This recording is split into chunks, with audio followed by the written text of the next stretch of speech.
ஃபரிஷ்தானுடைய குணமே என்ன? எல்லாரையுமே சமமா பார்க்கிறது, எல்லாருக்குமே குட் விஷஸ் கொடுக்கறது, எல்லாருக்காகவும் நல்லதை மட்டுமே நினைக்கிறது. அதுதானே ஃபரிஷ்தா. ஏஞ்சல்ஸ் அப்படித்தானே இருப்பாங்க. அப்ப நான் ஃபரிஷ்தாவா என்னை நான் யோகத்துல அனுபவம் செய்யறேன்.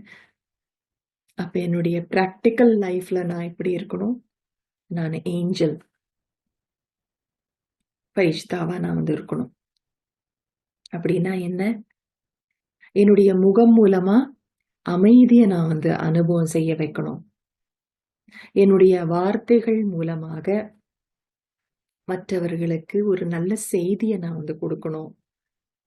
அவர்களுக்கு நான் ஒரு வாழ்க்கையில ஒரு ஊக்கம், உற்சாகத்த நான் கொடுக்கணும்.